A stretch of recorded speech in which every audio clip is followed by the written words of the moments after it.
Don Juan Marín, bienvenido a este plató de 65ymas.com. Don Juan Marín es candidato por Ciudadanos a la presidencia de la Junta de Andalucía de las elecciones del próximo día 19. Vamos a hablar poquito de elecciones porque está ya prácticamente el día 19 está ahí, y únicamente en la conversación previa que hemos tenido le he notado a usted bastante optimista en cuanto a resultados. Por naturaleza lo soy, y además, si vienes del mundo de la competición, pues mucho más. A mí me gustan los retos, pero sobre todo soy optimista porque creo que hemos hecho un buen trabajo durante estos últimos 3 años y medio, y ese trabajo tiene que tener un reflejo después también en lo que es la voluntad de los andaluces, en este caso, por continuar, ¿no?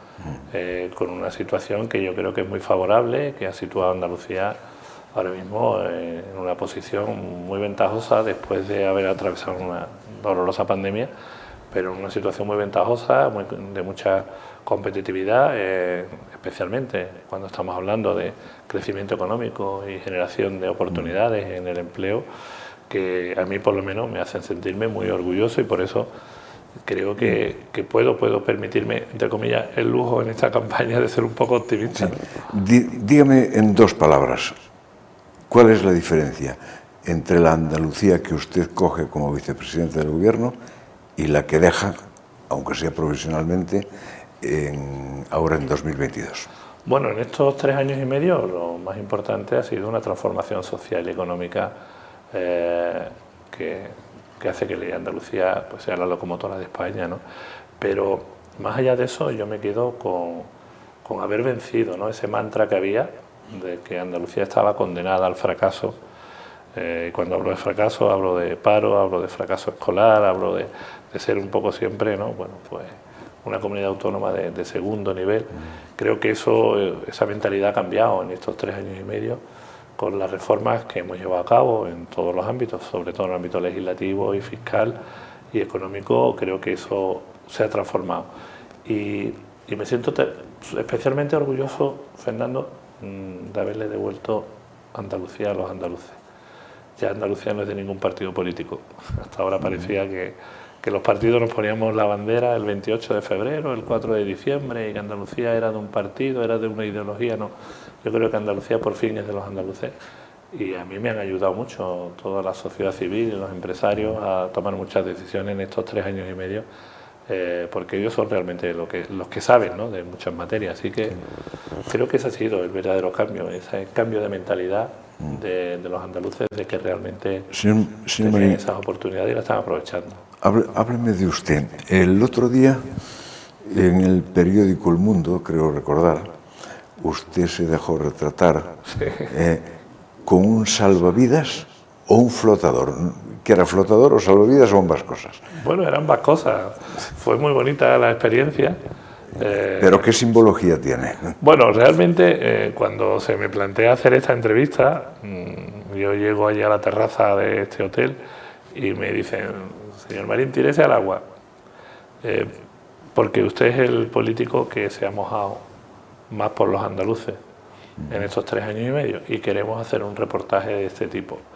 Y ese era el objetivo de aquella entrevista. Después ya los titulares que se utilizan y, por supuesto, la simbología hace mucho. Eso es cosa nuestra. Eso es cosa vuestra. Pero a mí me gustó mucho la idea y, por supuesto, lo hice. Es verdad que muchos me dicen que yo arriesgo demasiado, pero no sé vivir de otra forma. Soy un amante de Fito, y si te enseño mi móvil, cuando lo abres aparece una taza que pone lo contrario de vivir es no arriesgarse, ¿no? Y creo que hay que arriesgar, ¿no? Y no hay que tener complejo.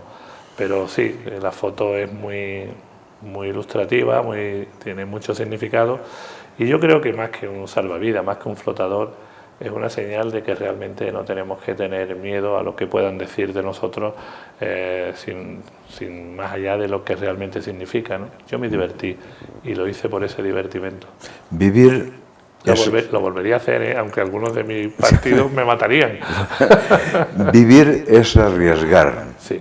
Estar en Ciudadanos es arriesgar. Es muy difícil, sí, es muy difícil porque yo creo que todavía no tenemos esa mentalidad como país, ¿no?, de que es necesario un proyecto político de centro liberal. Y ahora, cuando algunos se han dado cuenta de que Ciudadanos podía ser para ellos una amenaza, digo para ellos, para los partidos políticos, nos hemos encontrado que tanto conservadores como socialistas han querido ocupar ese espacio. Y sí hay un espacio para Ciudadanos, claro que lo hay. Hubo para mí una persona que significó mucho políticamente hablando, que fue Adolfo Suárez, que lo intentó, después también Rosa Díez, con el proyecto de UPyD, también estuvo ahí navegando en esos terrenos, y bueno, pues después llegó Albert y nos pusimos en marcha todos con él. ¿Y se lo cargó, Albert? Bueno, Albert sencillamente tomó decisiones. Albert no sale nunca a empatar un partido. Él gana o pierde. Y en este caso, bueno, pues a veces se gana, a veces se pierde, tocó perder y asumió su responsabilidad, algo que no han hecho muchos políticos. Yo he visto a Pedro Sánchez perder más de la mitad de los escaños en el Congreso y no tomó ninguna responsabilidad. También se lo vi a Casado, ¿no? En Andalucía, por ponerte un ejemplo, bueno, pues Juanma ha sido presidente con el peor resultado de la historia del Partido Popular, bajo de 50 escaños que le dejó Arena a 26, creo que consiguió él. Y nadie ha tomado responsabilidades nunca. Él sí lo hizo y yo, en ese sentido, pues me siento, soy un buen amigo suyo, siempre lo voy a defender. Estoy en Ciudadanos por él y, bueno, sencillamente, a veces, como te he dicho, pues uno también se equivoca. ¿Es usted un superviviente de Hervías? No, bueno, de Hervías y de muchos más.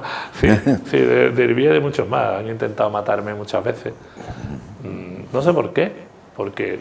Bueno, Hervías le pagaban para que matara después sí, a Ciudadanos. Después sí, primero... me habla usted de antes, entonces. Claro, es que antes, yo ya fui superviviente de Hervías antes, cuando dentro de Ciudadanos intentó matarme. Y lo hizo, además, hizo daño en el plano personal. Pero yo intento olvidar estas cosas, ¿no? Porque no soy persona rencorosa. Y después, cuando vio que tenía una oportunidad con Casado y con Teodoro, pues también lo intentó. Y tampoco le salió bien. Así que sí, soy un superviviente. Se murieron ellos. Sí, parece que sí. En el empeño. En el intento. Cuando usted fue elegido diputado y después vicepresidente de la Junta de Andalucía, Ciudadanos era el futuro. ¿Hoy qué es?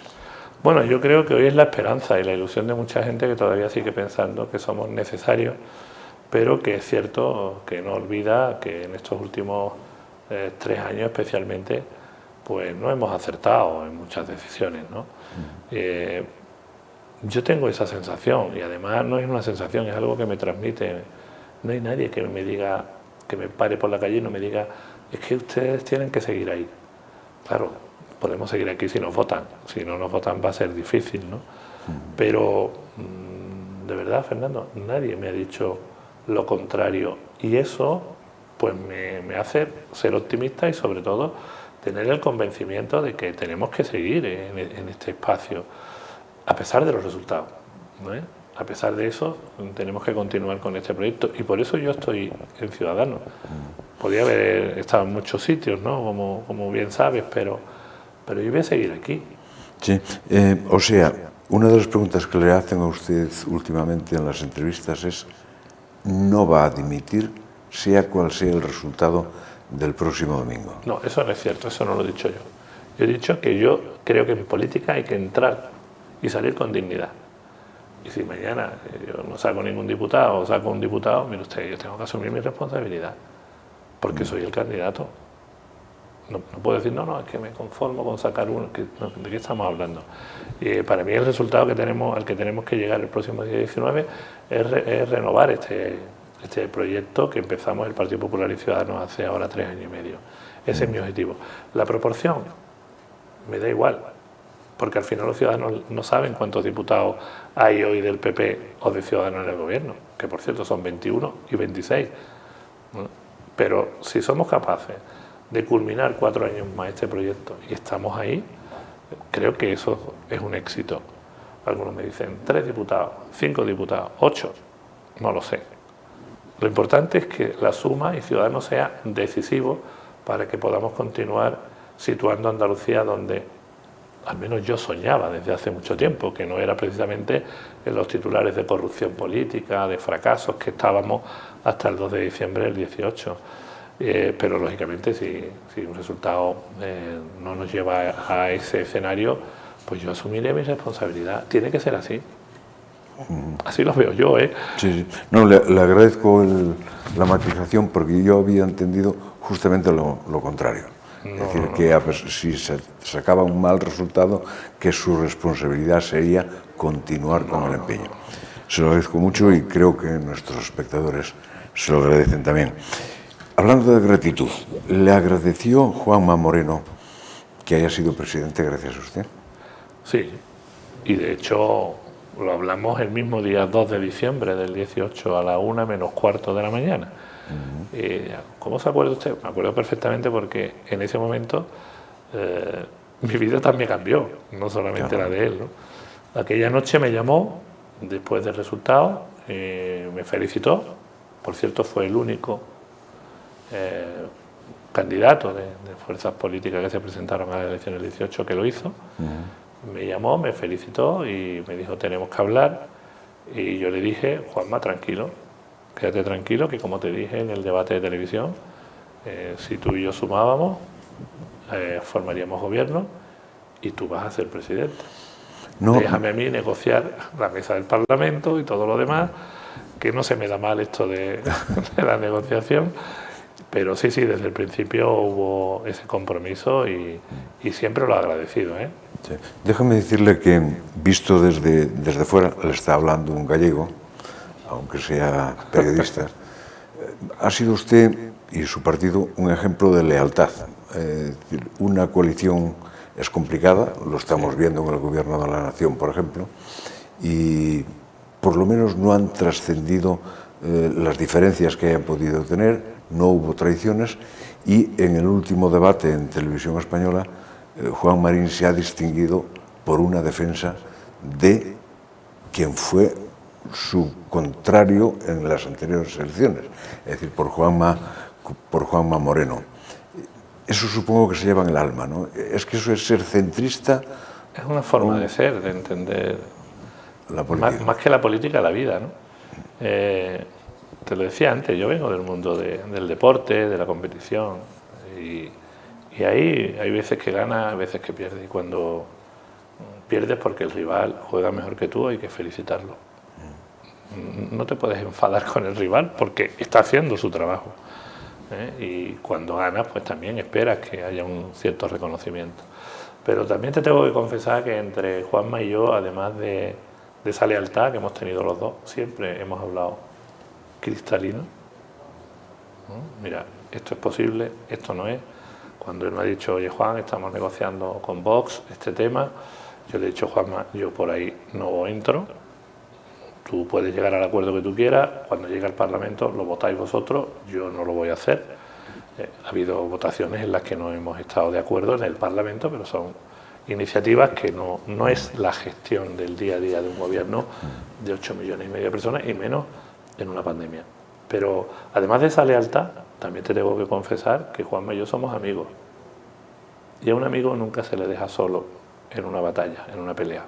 Eso lo aprendí desde pequeño de mi padre, y creo que él, igual que ahora, pues está poniendo en valor también mi participación en el gobierno y cómo hemos trabajado. Yo he hecho lo mismo.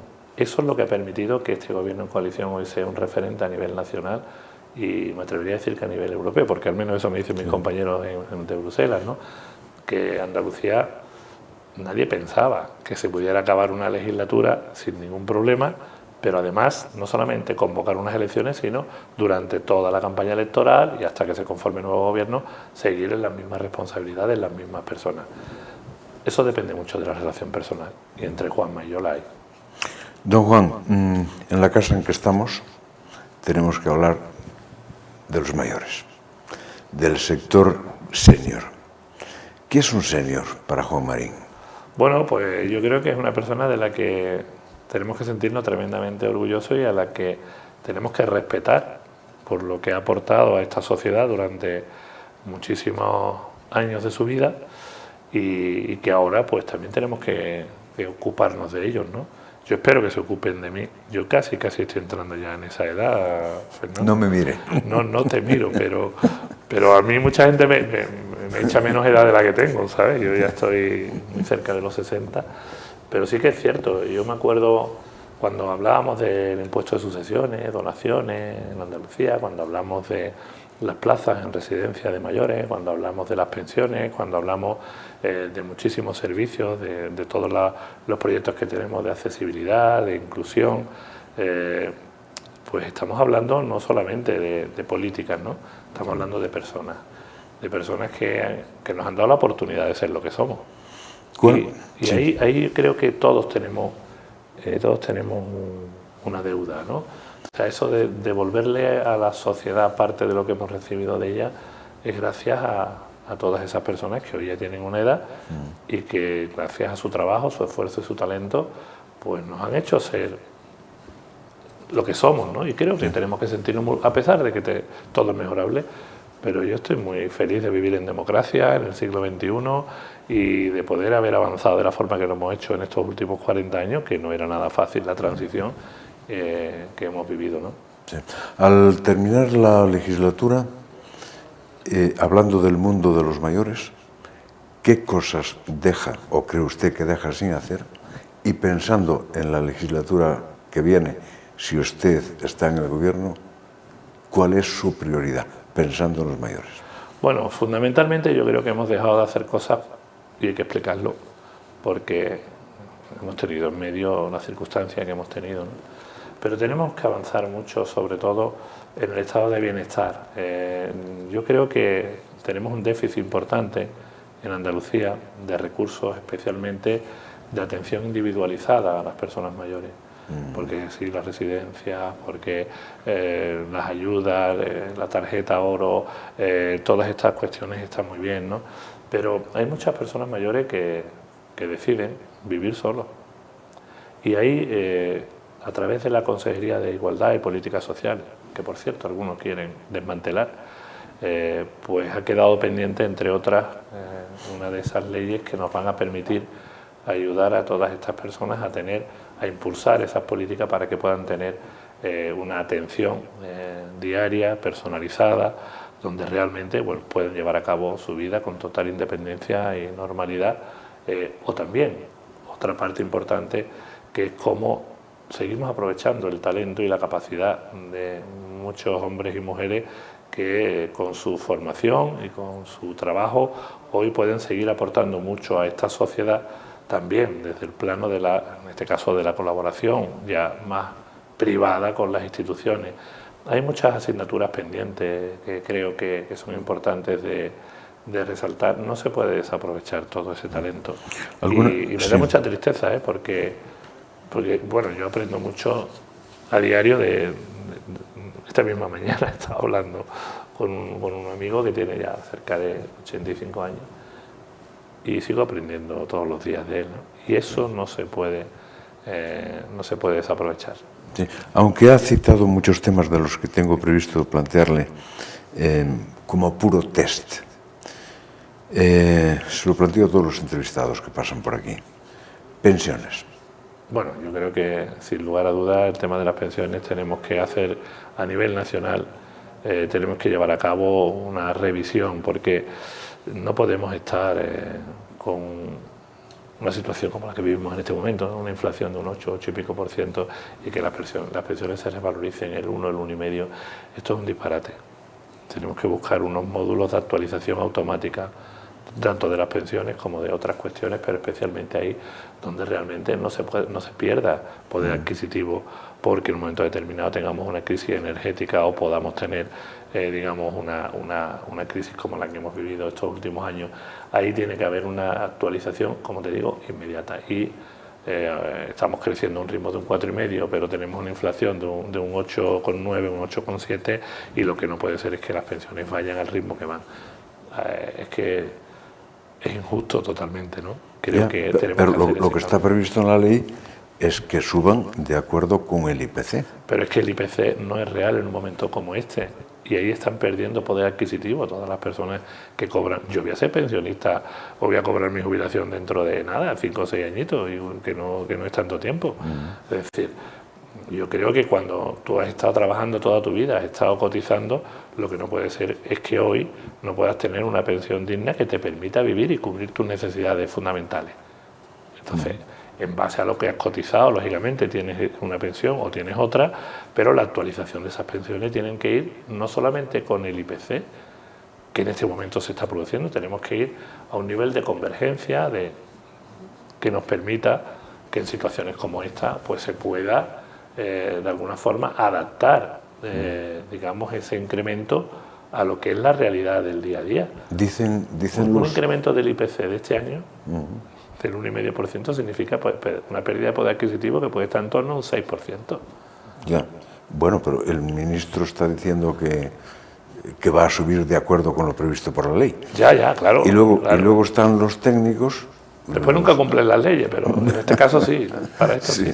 Esperemos que sí.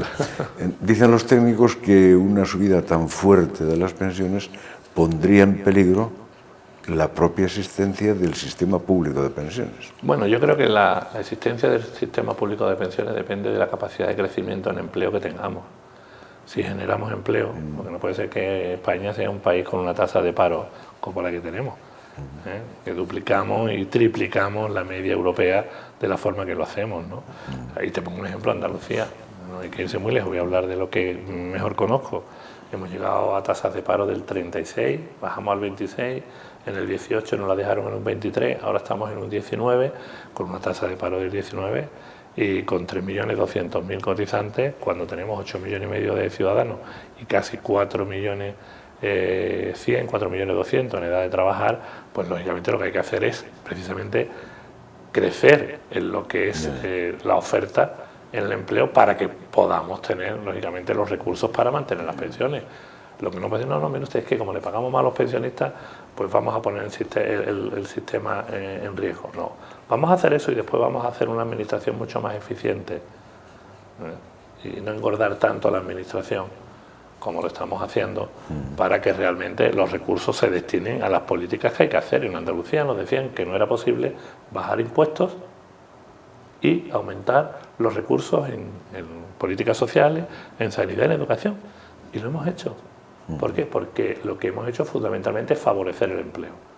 Al haber más empleo, más cotizantes, 200.000 empleos más en estos 3 años, hemos conseguido recaudar casi 800 millones de euros más que hemos destinado a políticas sociales, a igualdad, a educación y a sanidad. Entonces, es la cuadratura del círculo, pero es una realidad. No se trata de tener una presión fiscal alta, sino una presión fiscal que nos permita mantener el sistema y sobre todo reducir la administración, que yo creo que en ese aspecto hay mucho que mejorar. Sin duda. Hablaba usted de los mayores que deciden o eligen vivir solos. Sí. Cada vez son más. Hablemos de la soledad no deseada. También. Con toda la brevedad que pueda. No, yo creo que ahí, bueno, independientemente de todas las políticas que ya se ponen en marcha y todas las medidas que hay en las distintas administraciones, y donde tenemos que involucrar mucho, en este caso, a la sociedad civil, ¿no? Al voluntariado, pero a los ayuntamientos, no nos podemos olvidar de ellos, tenemos que darle un papel prioritario.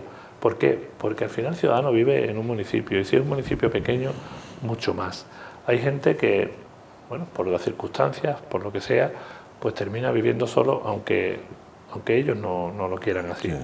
Y ahí realmente yo creo que se pueden hacer también un esfuerzo que va en la misma dirección de lo que te comentaba anteriormente, para que, bueno, pues podamos de alguna forma compensar, ¿no?, esa pérdida de afecto, esa pérdida de, incluso de muchas veces de poder hacer cosas que te hubieran gustado hacer y que no tienes, que te sientes solo en casa. Hay gente que se encierra en su casa todos los días, y que tengo algunos amigos, que se encierran todos los días en casa y que no quieren salir de allí.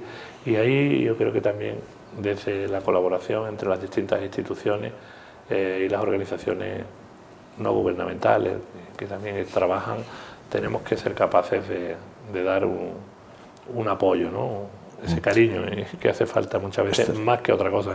Sí. ¿Está bien tratado el mayor o el senior en las administraciones públicas, en las instituciones, en la sociedad en general? Pienso que no lo suficiente. ¿Qué hay que hacer? Creo que no. Bueno, fundamentalmente destinar más recursos, porque al final estamos hablando también de financiación y esos recursos se traducen también en, digamos, en más personas que puedan ayudarnos a atender a las personas mayores. Y después, algo muy importante que para mí es fundamental, es escucharlo. Yo creo que no se escucha lo suficiente. Voy a hablar de, y a lo mejor esto no debía decirlo, pero me da la sensación de que cuando uno se jubila deja de ser útil para la sociedad. Y eso es un error. ¿Pero por culpa del jubilado o de la gente? Por culpa de la gente, por culpa de nosotros mismos, que no contamos con ellos. O sea, yo cuando veo a algunos políticos, a mí me encanta escuchar a Felipe González, igual que a José María Aznar, igual que a muchos otros, ¿no? Cuando veo a algunos políticos que ya han pasado por toda esta experiencia, que están dando charlas, que están dando conferencias, que están aportando su visión de lo que pasa ahora y también su ejemplo de cómo ellos lo hicieron, eso creo que nos enriquece como sociedad. Y en cambio, tengo conocimiento, porque ya te digo, tengo muchos amigos igual que todos, ¿no? Es más, cuando llega a determinada edad, que cuando se han jubilado parece que ya no están, que nos olvidamos de ellos. Y creo que, como te decía antes, es un talento completamente desaprovechado. ¿Por qué no podemos establecer desde las instituciones unos programas donde realmente la persona mayor, que bueno, después de muchos años pasa a otra situación laboral que no es lo mismo que emocional, que no es lo mismo? Sabes que ahí esos programas tenemos que reforzarlos, porque te hablo de cualquier labor, no te hablo solamente de la parte política, por supuesto. ¿Cuántas personas pueden trabajar? Médicos, enfermeros, gente de campo, como dicen en mi pueblo, que pueden llegar y a los que le puedes dar la oportunidad de poder estar desarrollando su labor en un marco legal, que después no haya ningún problema, ninguna dificultad, que no se trata de pagarle, que se trata de sencillamente contar con algo mucho más valioso, que es su conocimiento y su experiencia. Yo creo que ahí tenemos las instituciones mucho camino que recorrer todavía. Estoy totalmente convencido. A mí personalmente no me gustaría llegar a jubilarme con 65 o 67 años y que nadie contara conmigo, porque creo que tengo una experiencia en muchos ámbitos, en el deporte, en la empresa, en el comercio, en la política, que puedo seguir siendo muy útil a esta sociedad y mejorando la vida de las futuras generaciones. Entonces, claro que hay mucho que hacer, Fernando. No se ha valorado lo suficiente la experiencia en esta sociedad todavía, y espero que podamos hacerlo. Un jubilado no es uno que se tiene que comprar una casita o irse a vivir tranquilamente a esperar a ver cómo termina su vida. Es todo lo contrario. Yo creo que hay otra etapa nueva donde ya no te tienes que levantar todos los días una hora, cumplir todos los días, pero que puedes disfrutar de otra forma, además de tu familia, de ser abuelo o ser abuela, pues también de poder sentirte útil, ¿no? Que creo que es más importante incluso que cualquier remuneración que te puedan dar por un trabajito. Don Juan Marín, me quedo con estos últimos mensajes suyos, especialmente con uno: que la gente mayor se pueda sentir útil. Muchísimas gracias. Ha sido un placer. Gracias. Ha sido un honor tenerle en 65 más. El honor ha sido mío. Muchas gracias.